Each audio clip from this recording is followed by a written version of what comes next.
대종사님이 결혼을 하셨을까요? 안 하셨을까요? 결혼하셨죠. 16세에 결혼하셨는데 대사모님이 십타원 양하운님이세요. 법인절 기도를 하실 때 법인절 당일날 대사모님이 오산 박세철님 집에 가셨나 봐요. 칼을 이렇게 갈고 계시는 거예요. 뭐 하려고 그렇게 번쩍번쩍 칼을 가니냐고 그랬더니 아무 말 마세요. 오늘 저녁에 쓰려고 합니다. 이렇게만 말씀하시는 거예요. 이 이야기를 놓고 보면 대사모님도 당일에 구인 제자들이 자결한다는 것을 모르고 있으셨다는 거죠. 남모르게 죽음을 각오하고 계셨던 겁니다. 구인 제자 중에 736원 선지님은 또 이렇게 회고를 하셨어요. 우리는 며칠 전부터 죽을 것을 각오하고 칼을 지프로 묶어 허리에 차고 다녔다. 며칠 전부터 죽기로 각오를 하고 칼을 이제 집으로 이렇게 묶어서 허리춤에 이제 차고 다니셨다는 거죠. 그 10일 전에 기도에서 대종사님께서 그대들이 정성껏 기도했는데 그런데 진리의 인정을 받기까지는 아직 정성이 되지 못한다. 그렇기 때문에 그 하나뿐인 목숨을 내놓을 수 있겠느냐 했더니 9분 모두가 그렇게 하겠다고, 인류를 위해서라면 이 한 목숨 바치겠다고 이제 하신 것이죠. 그래가지고 그렇게 준비를 하셔가지고 그날 저녁에 한 분도 빠짐없이 모이셨는데 그 표정이 어땠느냐면 희색이 만연하셨대요. 웃는 얼굴로 기쁜 얼굴로 오셨다는 거죠. 참 죽으러 가는데 웃으면서 기쁜 마음으로 간다는 건 희한한 일 아닙니까? 그날 그렇게 오셔서 마지막 일심으로 찍은 이 백지장에 혈인이 나타난 날, 그날이 법인절입니다. 법인절 기도를 할 때 대종사님과 구인 선지님들은 무엇을 위해서 기도하셨을까요? 무엇을 위해서 기도를 하셨고 무엇을 위해서 하나뿐인 목숨마저도 바치시려고 했는가? 서품 13장에 말씀하셨죠. 모든 사람의 정신이 물질에 끌리지 아니하고 물질을 사용하는 사람이 되어주기를 간절히 기도하신 것입니다. 모든 사람의 정신이 물질을 사용하는 사람이 되어주기를 간절히 기도했다는 거죠. 정신이 물질을 사용하면 어떻게 되길래, 정신이 물질을 사용하지 못하고 물질에 끌리면 어떻게 되길래 거기에 목숨을 걸으셨을까요? 대종사님은 전망품에서 정신이 물질을 사용하는 세상이 되면 이렇게 된다는 말씀하셨어요. 그 세상은 참으로 크게 문명한 도덕세계, 참 문명세계, 슬겁고 밝은 세상이라고 하셨습니다. 남을 이익 주는 것으로서 자기 이익을 삼는 세상이 된다고 하셨어요. 복짓기를 좋아하고 죄짓기를 싫어하는 세상이 되고 개인, 가정, 사회, 국가가 국한을 터서 서로 융통하는 세상이 된다고 하셨습니다. 산에는 도둑이 없고 길에는 흘린 물건을 줍지 않는 세상이 된다고 하셨어요. 슬겁고 밝은 세상, 정말 참으로 영육간에 살기가 좋은 세상, 참 문명 세상이 된다고 하셨죠. 그 세상이 되면 서로가 생불이 돼서 서로를 제도해주는 세상이 된다고 하셨습니다. 쉽게 말하면 대통령님도 불보살급이고 장관, 차관도 불보살급이고 학교의 선생님도 불보살급이고 집에 부모님도 불보살급이고 그런다는 거예요.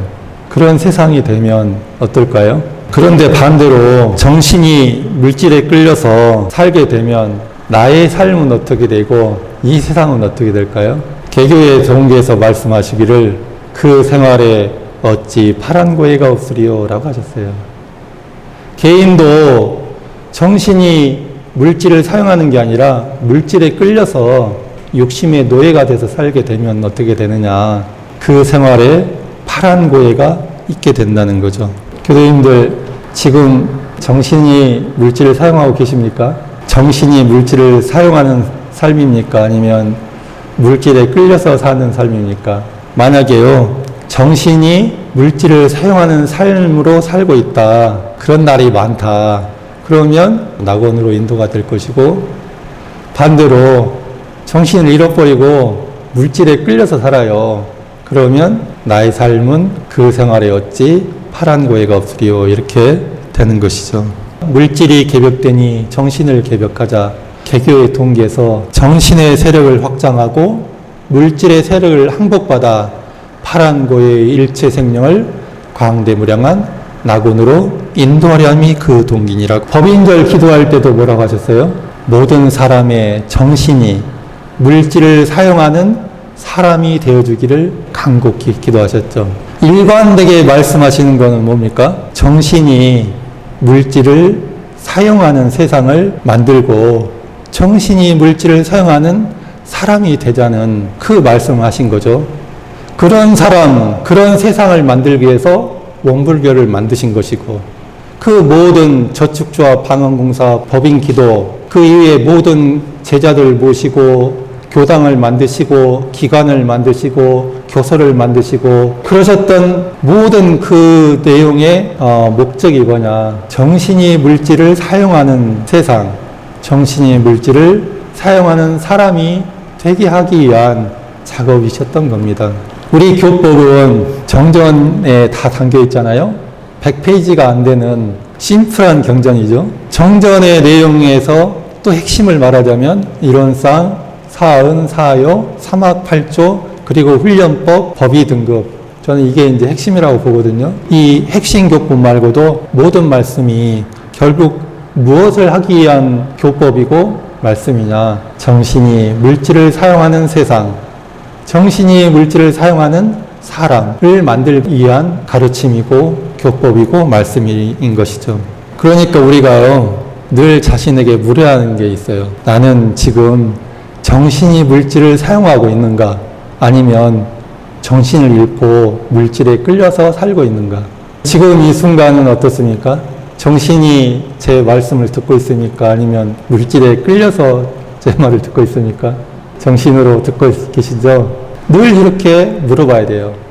경계를 만날 때마다, 순간순간마다 일일시시로 내가 나를 스스로 나에게 물어봐야 돼요. 정신이 물질을 선용하는가? 아니면 정신을 잃고 물질에 끌려서 사는가? 정신과 물질을 말씀하셨잖아요. 정신은 무엇이고 물질은 무엇일까요? 아주 심플하게 말씀을 드리면 지금 이 순간 무엇인가가 제 말을 듣고 있죠. 저를 뭔가가 보고 있죠. 이게 정신이에요. 물질은 뭘까요?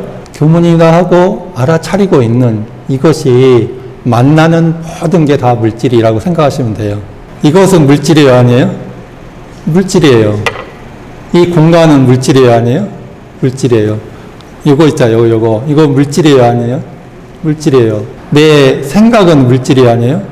이 생각마저도 물질이라고 생각하시면 돼요. 정신이 알아차리고 있는 이것이 만나는 모든 것, 모든 대상이 다 물질이라고 생각하시면 됩니다. 이 알아차리고 있는 이것이 만나는 모든 것을 사용하고 있느냐. 근데 알아차리고 있는 것을 잃어버려요. 귀신이 고칼로스로 정신을 못 차리고 정신 차려놓고 보니까 내가 성질 내고 있네. 정신 차려놓고 보니까 내가 어머니 하고 있네. 그러고 있으면 물질에 끌려서 살고 있는 거예요. 조금 더 이제 디테일하게 이제 설명을 해드리면 정신에 대해서 가장 직접적으로 설명해 준 것이 정전의 사막 중에 정신수양의 요지에 명확하게 표현을 해주셨어요. 정신이라 함은 마음이 뚜렷하고 고요하여 분별성과 주착심이 없는 경지를 이름이요. 처음에 말씀하신 게 마음이에요. 마음은 뭘까요? 이것이다 하고 분별하고 있죠. 지금 제 말을 들으면서 이것이다 하고 알고 있잖아요. 분별하고 있잖아요. 이것이 마음이에요. 이 마음에 분별성과 주착심이 없는 경지. 정산 종사님은 없는 때라고 하셨어요. 분별성과 주착심이 없는 때, 이 때가 곧 정신인 거예요.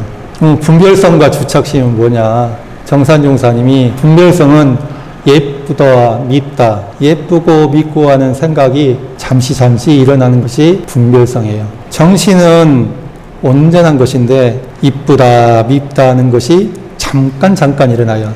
잠깐. 오래 가지라면 잠깐 일어나는 거죠. 그게 분별성인 때예요. 이쁘다, 밉다, 좋다, 나쁘다 하는 게 잠시 일어났다가 그것이 마음에 팍 자리를 잡고 앉아 있어요. 이 손님이 오셨는데 차 대접하고 얼른 가셔야 되잖아요. 이 손님이 안 가고 그냥 털썩 주저앉아가지고 나 여기서 이제 살랍니다. 이런 거예요. 이쁘다 밉다는 것이 잠깐 일어나는 게 분별성이라면 그것이 탁 주저앉아가지고 나 여기서 살랍니다 하는 거예요. 그게 주착심이라고 하셨어요. 지금 저를 보고 알아차리고 있는 이 마음에 분별성과 주착심이 없는 상태면 그거는 정신이고, 정신에 분별성과 주착심이 있으면 그거는 마음인 것이에요. 정산종사님 동생이신 주산종사님이 14세인가 대종사님께 시를 바쳐 올립니다. 부심자는 지광지대물이니 유확충기지야입니다 라고 해요. 그러니까 그때는 다른 이름이었는데 네가 도의 성품을 알았군 하면서 이름을 길도자 성품 성자 도성이라고 해주세요. 이제 인가를 해주신 거죠. 네가 마음의 원리를 알았구나. 네가 성품이라는 것을 알았구나 하는 거죠. 부심자는 무릇 마음이라는 것은 지극히 넓고 큰 것이다. 마음은 지극히 넓고 큰 것이다. 분별성과 주착심이 없는 우리 정신은 지극히 넓고 크죠. 분별성과 주착심이 일어나면 어때요? 마음이 참 그렇게 좁쌀만 할 때가 없어요. 그죠? 별거 아닌데 성질나고 화나고 짜증나고 홀라당 넘어가 버리고 그러잖아요. 그런데 정신은 지극히 넓고 지극히 큰 것이에요. 근데 그 정신은 우리 모두가 갖고 있어요? 안 갖고 있어요? 본래적으로 다 갖고 있어요. 그러니까 유확충기지, 오직 그것을 하면 되는 것입니다 라고 하는 거예요. 우리가 다 본래 정신을 갖고 있으니까 그 정신의 세력을 확장하기만 하면 된다는 거예요. 불씨가 있잖아요. 불씨가 다 이 불성의 불씨가 있으니까 후후 불어가지고 큰 불로 키우면 된다는 거죠. 그러면 이제 다시 한번 물어보겠습니다. 지금 저를 보고 있는 이것은 정신입니까? 아닙니까? 정신이세요? 아니세요? 길가에 지나가다가 돌멩이를 봤어요.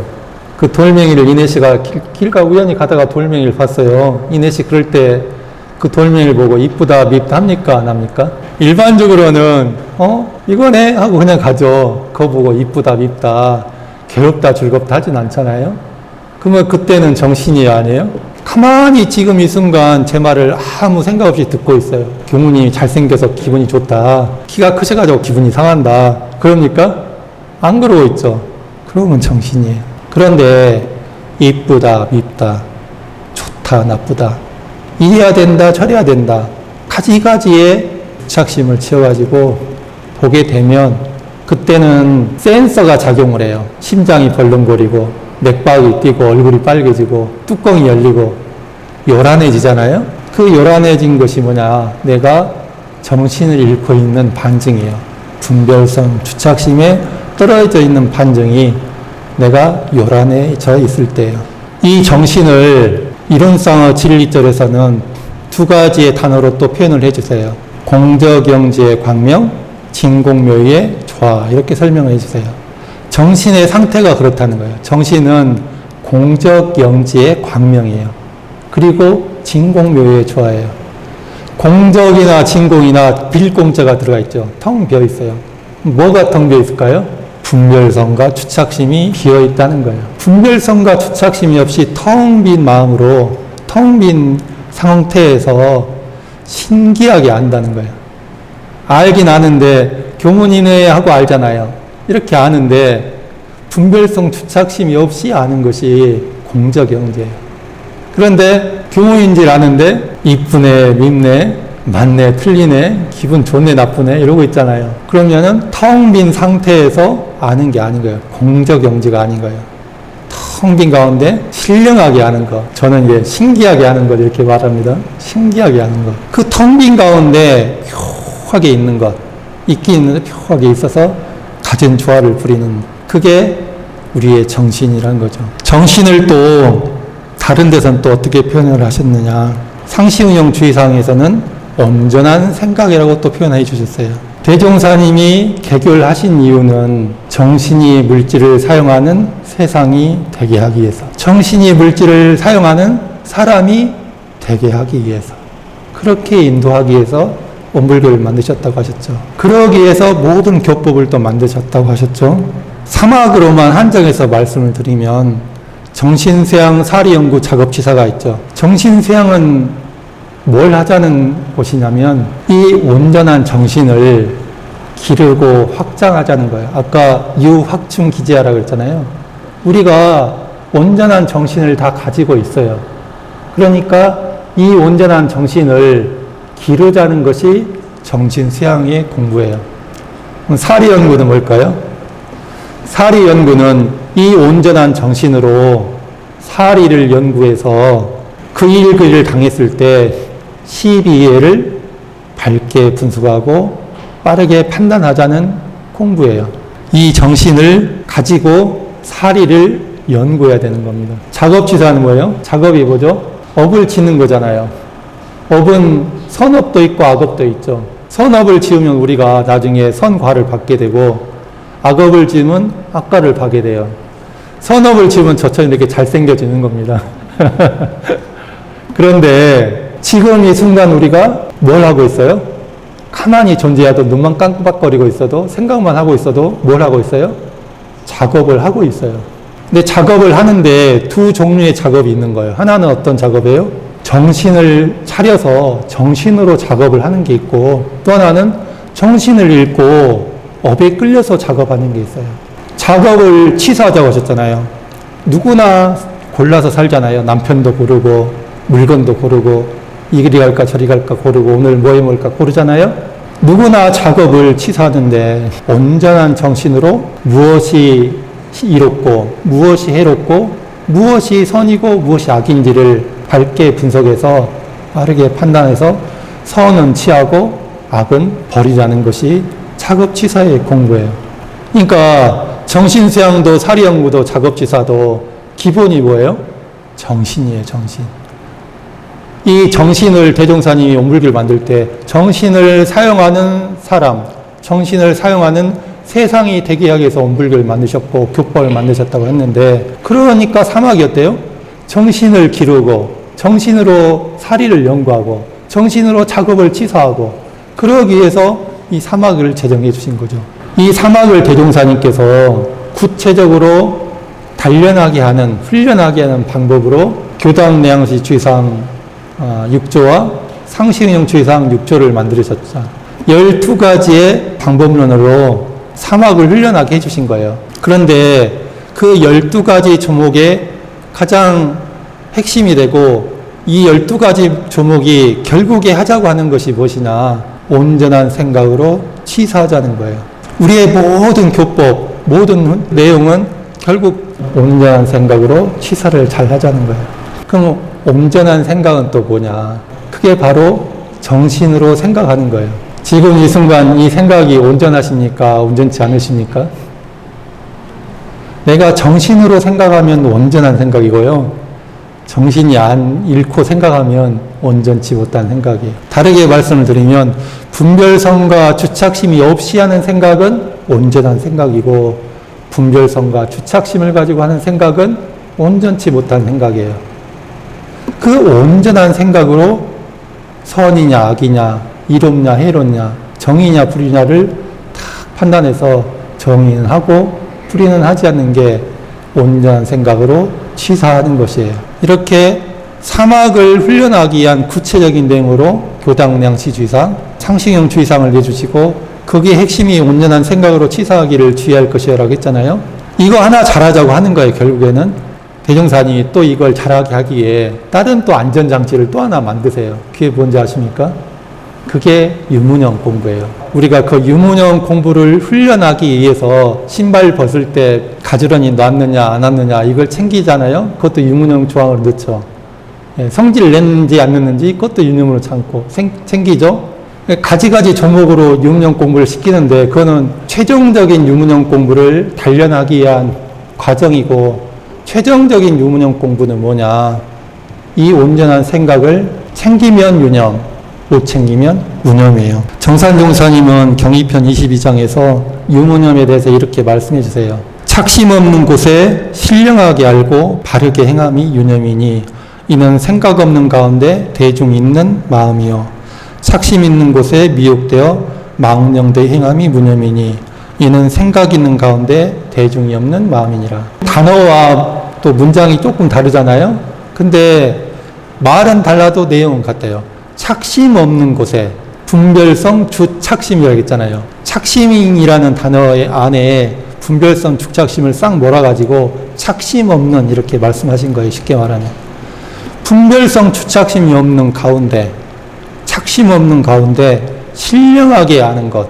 아까 공적영지가 뭐라 했죠? 분별성 주착심이 없는 가운데 신령하게 아는 게 뭐예요? 공적영지예요. 그 착심 없는 가운데 신령하게 아는 이것이 유념이에요.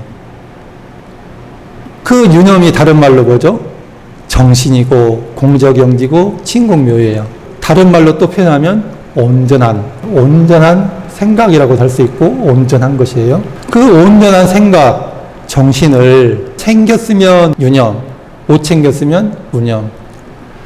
이내님이 진원이가 뭘 잘못해가지고 진원이를 이제 혼내시잖아요. 예를 들어서 혼낼 때 분별성 주착심이 없이 이거는 내가 가르쳐야 되는구나 이렇게 알고 착심 없는 가운데 진원아 그렇게 하면 안 돼 라고 하면 유념이에요 무념이에요? 그건 유념. 정신을 잃어버려서 화에 가득해가지고 진원아 그러면 안 돼 이러면 유념이에요 무념이에요? 무념이에요. 우리가 운전할 때 유념인가 무념인가, 온전한 생각인가 온전치 못한 생각인가 늘 그것을 챙기자는 거예요. 우리가 늘 온전한 정신을 차리고 온전한 정신으로 살면 어떻겠습니까? 지금 이 순간 내가 온전한 정신이에요. 그럼 지금 이 순간 내 마음이 어떻겠습니까? 행복할까요? 불행할까요? 행복하겠죠. 진원이가 공부를 하고 있는데 테레비 보고 말 안 듣고 있어요. 그런데 내가 온전한 정신을 챙기고 있어요. 그러면 행복할까요? 안 행복할까요? 행복하죠. 대통령님이 온전한 정신으로 대통령 직무를 이행하세요. 그러면 대통령님도 우리도 행복할까요? 안 행복할까요? 저 팔레스타인의 사람들과 이스라엘 사람들이 온전한 정신을 차려서 온전한 정신으로 살고 있어요. 그러면 그 사람들이 전쟁을 할까요? 안 할까요? 우리가 정신을 가지고 물질을 사용하면 개인은 개인들 행복해지고 가정은 가정들 행복해지고 국가와 인류는 국가 인류대로 행복해질 수가 있어요. 그런데 이 물질이 아무리 휘황찬란해지고 돈이 엄청나게 많아지고 생활이 엄청 편해지고 많은 것을 갖추고 있다 하더라도 온전한 정신을 잃어버리고 물질에 끌려서 살게 되면 그 순간 나 자신의 마음이 괴로운 마음이 되어지고 내 얼굴이 괴로운 얼굴이 되어지고 내가 하는 행동이 업을 짓는 행동이 되어지고 우리 가정이 파탄이 나고 국가와 인류가 파탄이 나는 거예요. 그런데 지금 우리 인류의 삶이 정신을 차려서 정신으로 사는 삶이에요? 아니면 정신을 잃고 물질에 끌려서 사는 삶이에요? 정신을 잃고 물질에 현혹돼가지고 물질에 끌려서 사는 생활이잖아요. 그래서 우리가 이렇게 괴로운 거예요. 그래서 대종사님께서 가만히 있지 못한 거죠. 우리 모두 대종사님의 법인 기도, 그 기도에 동참하셔서 법문 사경 잘 하시고 21일 날 잘 제출해 주시기 바랍니다. 이상으로 말씀 마치겠습니다. 감사합니다.